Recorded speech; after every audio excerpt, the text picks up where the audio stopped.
Good morning, everyone. Actually, you can see that it's not morning here. It is the middle of the night. I'm here in Bali, and was just really inspired today to make a video and say hello to everyone. First of all, I've been traveling now for about 3 months and have no idea. I have some idea, but it's going to keep going and going and going. So, but I had an experience a couple days ago, and I'm in Ubud, Bali, and I had the blessing of going to see the healer, the medicine man from Eat, Pray, Love. And I was invited to his house, and he did a reading for me. And I forgot, because I'm always the one doing the readings, I forgot how profound and healing it could be to be on the receiving end. And it's such a blessing, and especially to be in that company. And so I wanted to just reflect on that a little bit. And first of all, I'm so honored and blessed to do what I do. And I realize how just grateful I am to have had the teachers and everything that I've had in my life.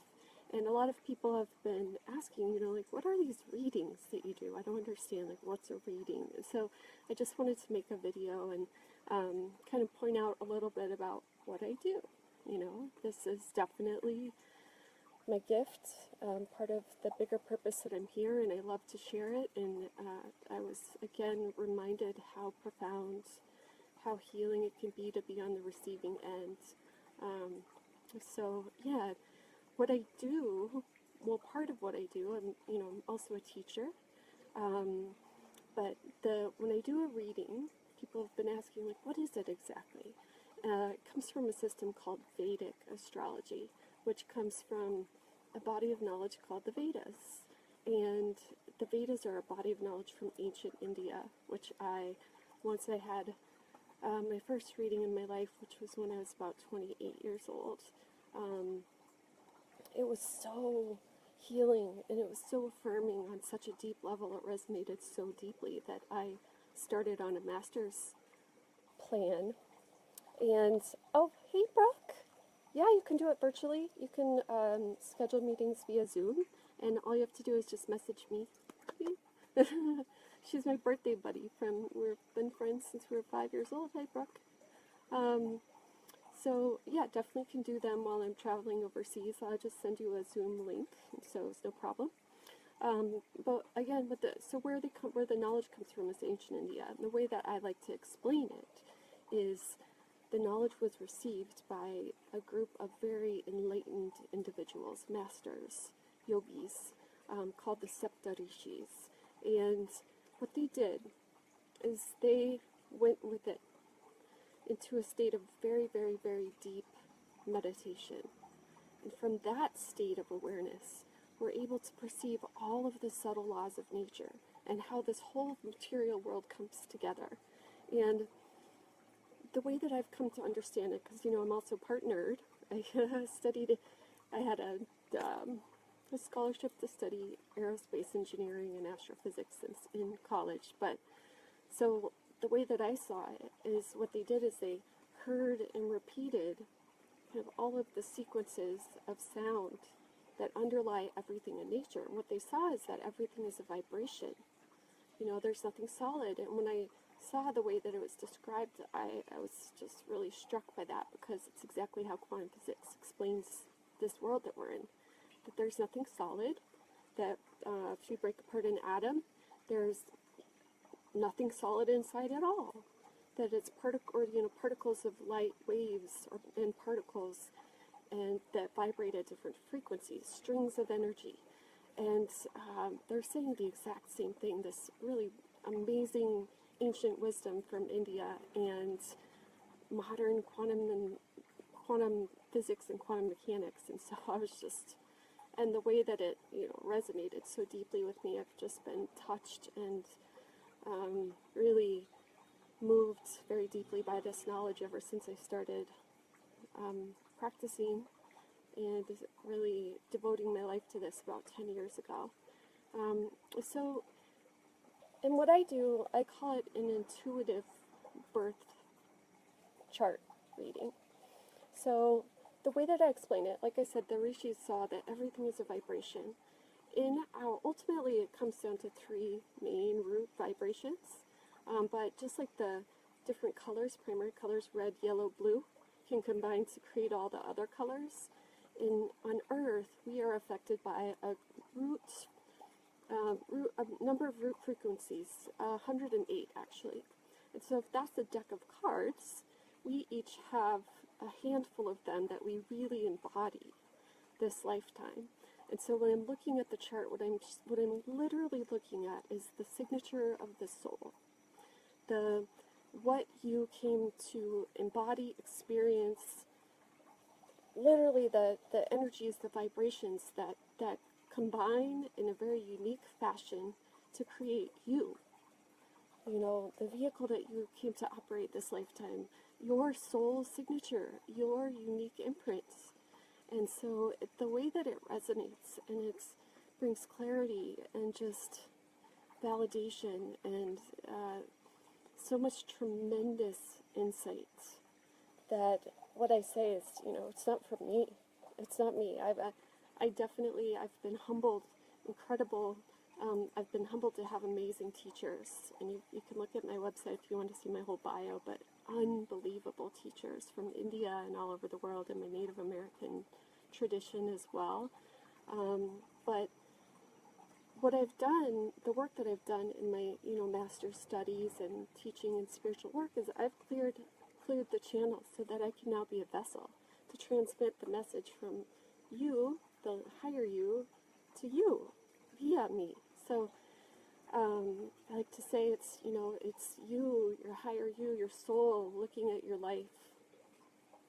You from the perspective of your soul, looking at your life from the perspective of your soul. And the way that can bring the most profound, even small little shifts in perception that create healing and just transform the whole thing is such a blessing and an honor to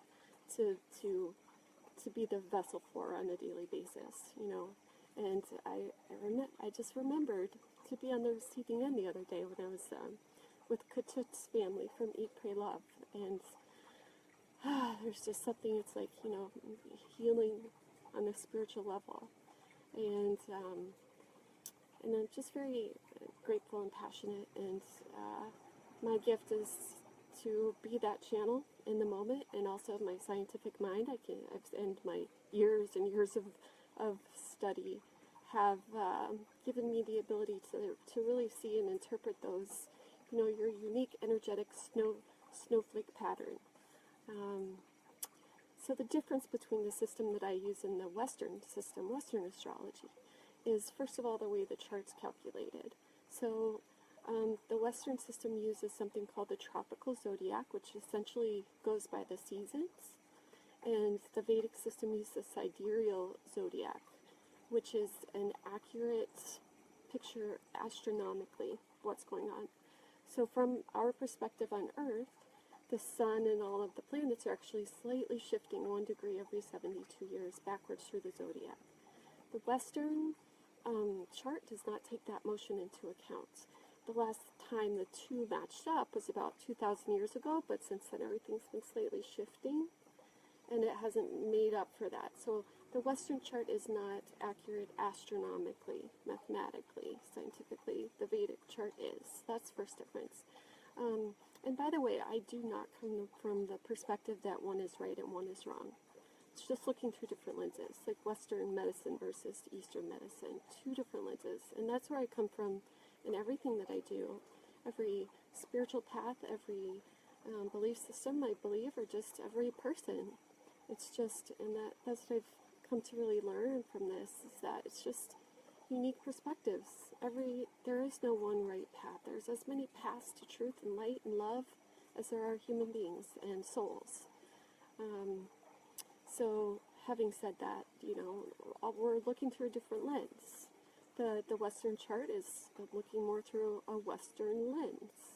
this is looking through the lens of the knowledge from very, very ancient India. So we use this same 12 signs of the zodiac. The Vedic system has 108 very unique distinctions within that larger 12. So that's another difference. And so there are is very, very nuanced knowledge, very nuanced. And the other difference is that the Western chart is looking from the perspective of the sun. And this is more like looking through the perspective of the vehicle that you literally are embodying this lifetime. So those are really the main differences. It's just, this is looking through the lens of more like this, what is this thing, this body that I'm working with, and what is it that I really wanted to overcome from the perspective of, meditation, the evolution of consciousness from ancient India. And, like Brooke asked earlier, I can definitely do readings while I'm overseas. I have amazing Wi-Fi here in Bali right now, so now would be an amazing time to schedule. You just send me a message, Facebook Messenger, and we'll find a time via Zoom.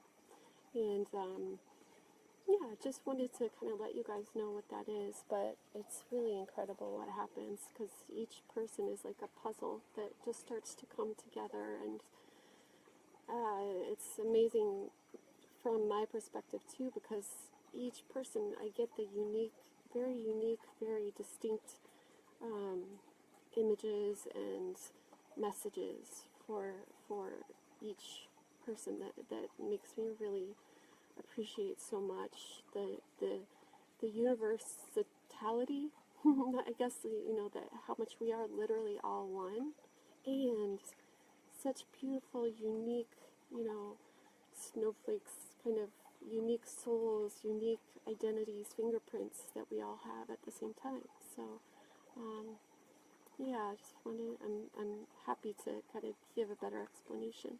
And also today is, there's a lunar eclipse tonight in the U.S. is going to be tonight, the 10th of February. I'm going to be celebrating tomorrow morning. It'll be happening here the 11th. And so it's a very, very unbelievable night, unbelievable time to allow in blessings.